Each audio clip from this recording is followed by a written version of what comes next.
문제에 들어가기 앞서 공유를 하고 그때 이 저희들이 사업자 단체로 판단한 근거는 무엇입니까?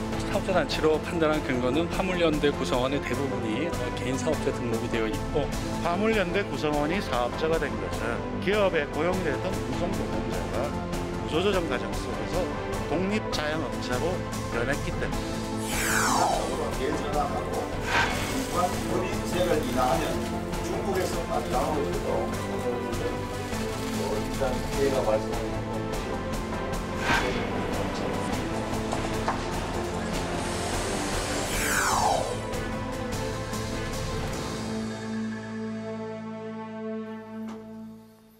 네, 지금 그 정치권에서는 여당은 전당대회, 야당은 체포 동의안이 중대 현안인데 국민들은 정작 물가와 난방비 등 민생이 시급한 상황입니다. 지금 국회가 가장 신경 써야 할 민생 문제, 어떤 대책들이 필요한지 여의도의 경제통으로 손꼽히는 더불어민주당의 이용우 의원께 여쭤보도록 하겠습니다. 의원님 네, 어서 오십시오. 반갑습니다. 네, 반갑습니다. 네, 지난 대정부 질문 한 열흘 전에 하신 것 인상 깊게 잘 봤습니다.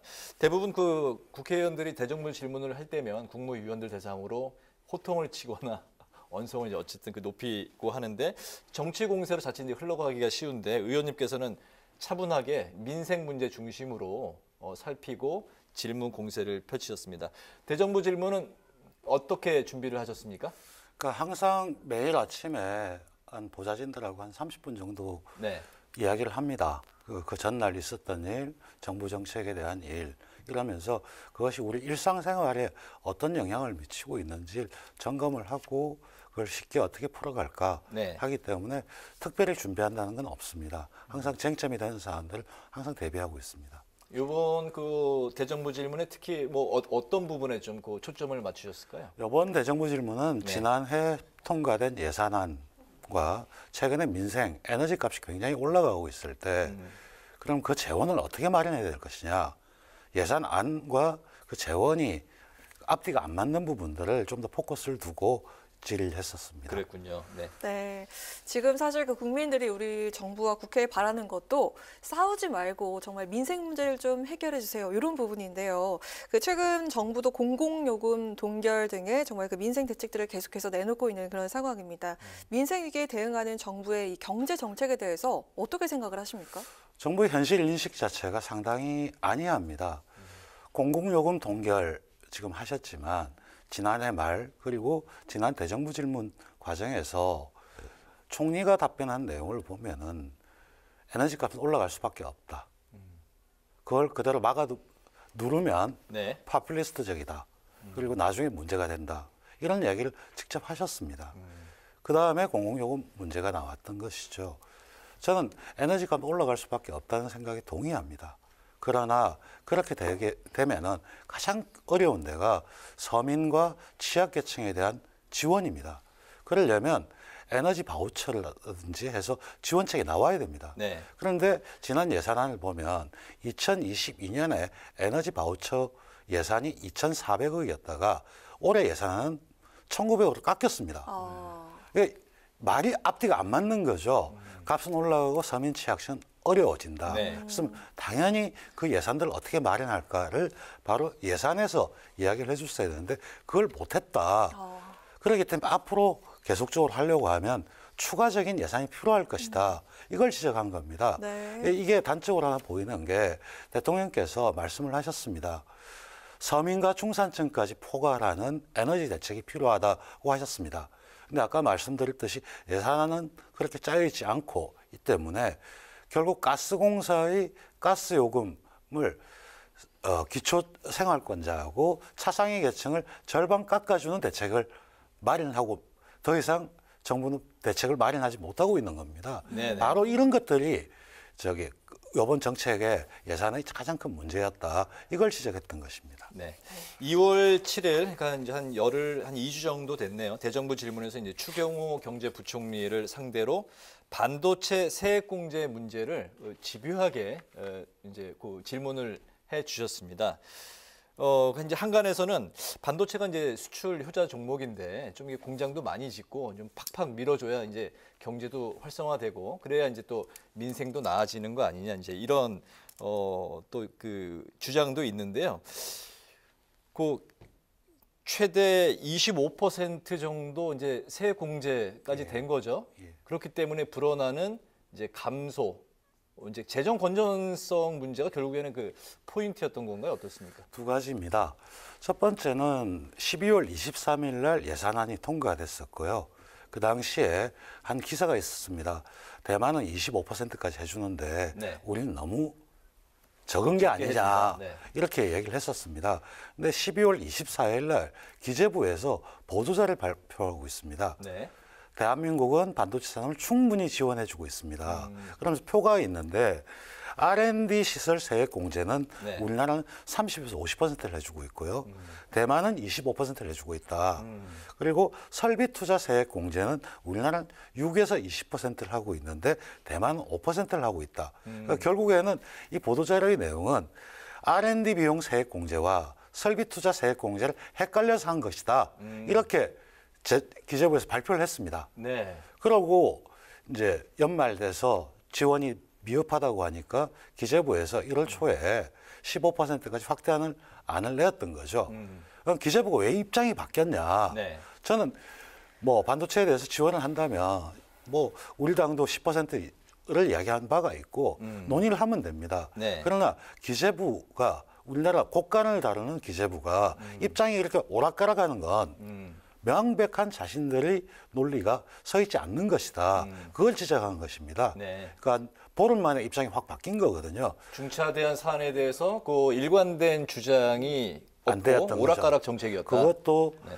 대통령께서 국무회의에서 통과시키는 과정에서 네. 반도체 지원이 너무 작은 거 아니냐 이런 말씀을 하니까 기재부는 논리와 세금과 지출에 따라서 의사결정을 해야 될 조직이거든요.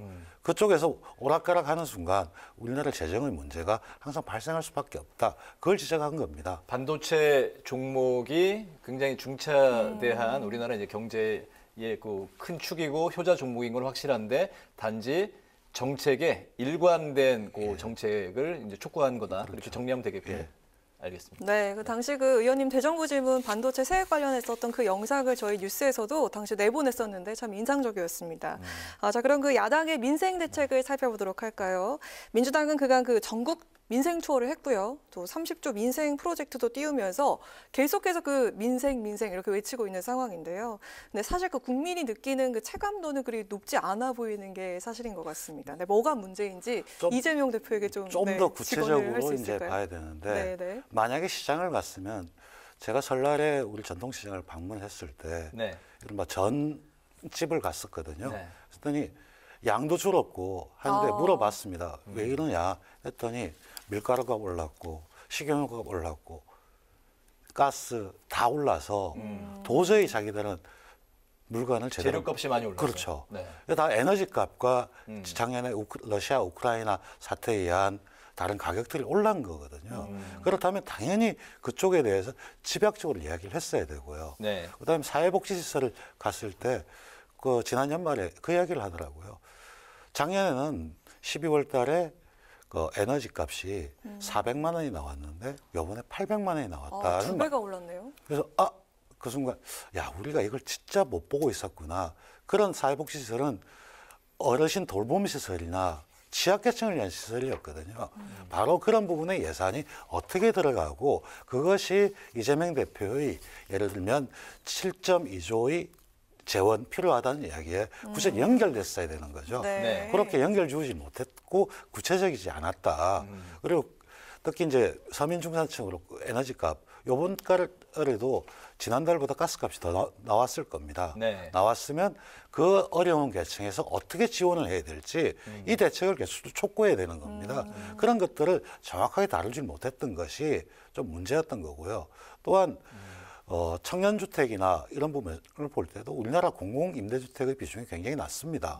지금 아파트 미분양이 속출하고 있는 상태 속에서 네. 만일 그 주택들을 분양가 대비 50% 정도 할인해서 매입을 할 수가 있습니다. 정부는 그 IMF 금융위기 당시에 40%까지 매입했거든요. 그렇게 해서 그거를 구체적으로 서민과 중산층을 위해서 취약계층을 위해서 주택 공급을 해나간다면 구체적으로 연결될 수가 있죠. 그리고 그렇게 된다면 그 재원은 어디서 나와야 될 것이냐. 그럼 당연히 여야가 머리를 맞대고 이 재원을 어떻게 만들 것이냐 논의를 해야 되고 이런 자리가 필요한 것입니다. 알겠습니다. 네. 네. 그 2월 국회가 이제 빈손 국회가 될 공산이 크다는 그 우려의 목소리가 여기저기서 나오고 있습니다. 뭐 체포 동의안서부터 해서 뭐 그 노란 봉투법, 뭐 양곡관리법, 뭐 방송법 여러 가지 뭐 그 쟁점 사안 때문에 정작 그 민생은 뒷전으로 좀 이렇게 밀리는 그런 이제 분위기인 것 같습니다. 정치 환경에 영향을 받지 않고 민생 국회가 되려면 어떻게 해야 될 것 같습니까? 그 정치는 정치의 영역이고요. 그다음에 사법은 사법의 영역입니다. 국회는 오로지 국민들이 요구하는 삶 자체로 천착에 들어가야 됩니다. 그러기 위해서는 여야가 솔직하게 현실을 올려놓고 이야기를 해야 됩니다.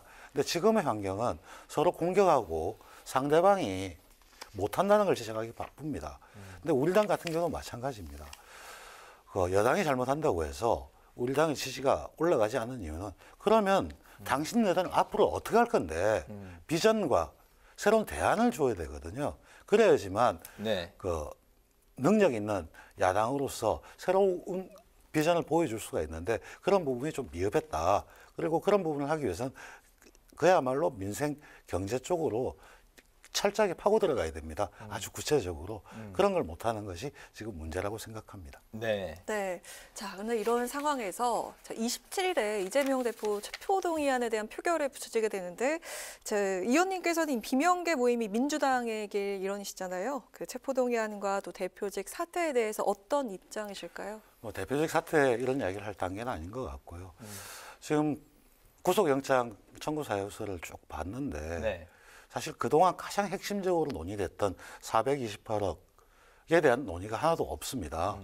그 말은 검찰이 제대로 찾아내지 못했다는 느낌을 많이 받고 있고요. 네. 또한 그 대통령실에서 발언했습니다. 만약 부결된다면 또 영장을 청구하겠다.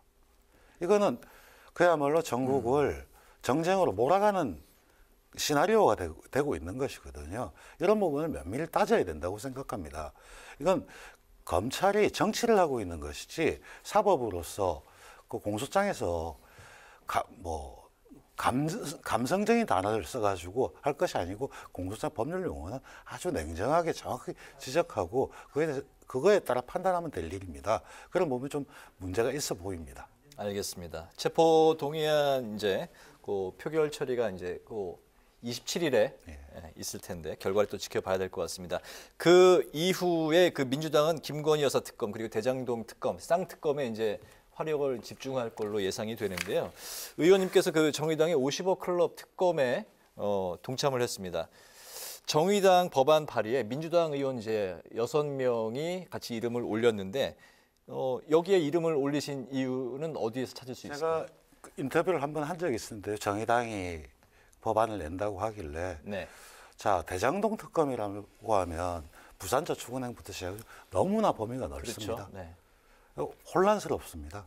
그렇기 때문에 국민들이 관심사가 가장 높고 아까 여당의 부대변인도 말씀을 하셨는데 50억 무죄에 대해서는 다 문제가 있다고 생각합니다.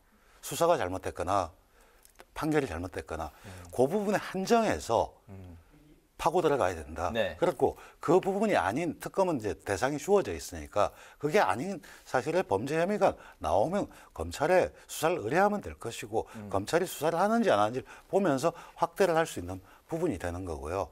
김건희 특검 같은 경우도 저희 내일 이제 정무위원회의 금융 분야 업무보고가 있거든요. 네. 판결문 내용에서 나타난 사안을 가지고 구체적으로 어떤 지점이 문제가 된다는 것들을 밝혀내야 될 겁니다. 내일 저도 그런 부분에 좀 준비를 하고 있고요.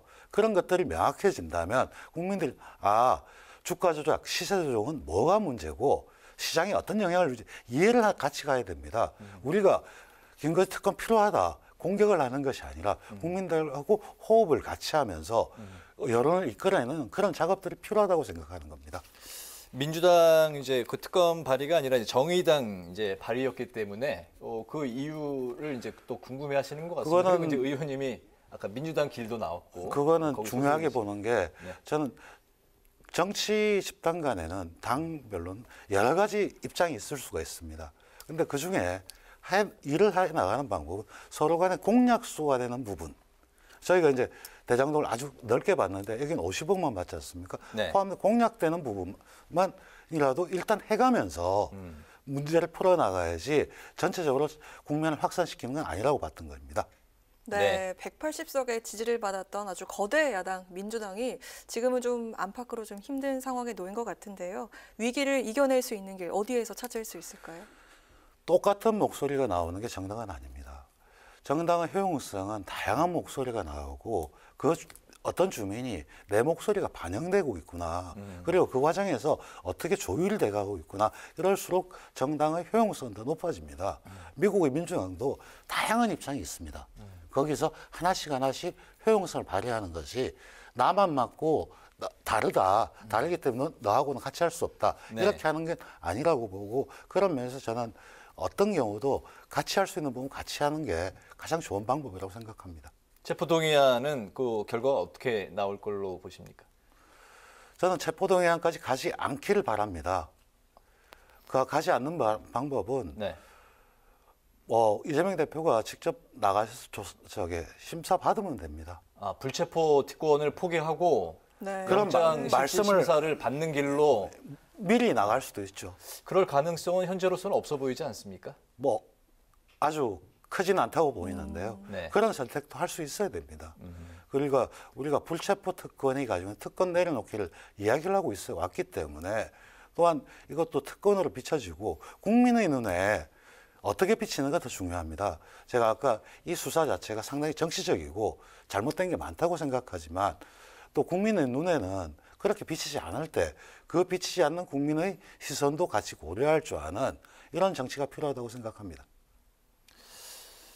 알겠습니다. 오늘 그 박영선 전 장관은 이제 한 언론사 인터뷰에서 이재명 대표가 총선의 공천권을 포기하는 게 신의 한 수가 될 수 있을 거다. 그렇죠.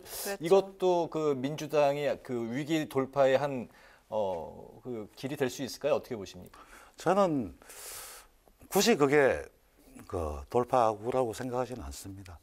가장 중요한 건 우리 당 공천 시스템은 시스템에 의한 공천이고요.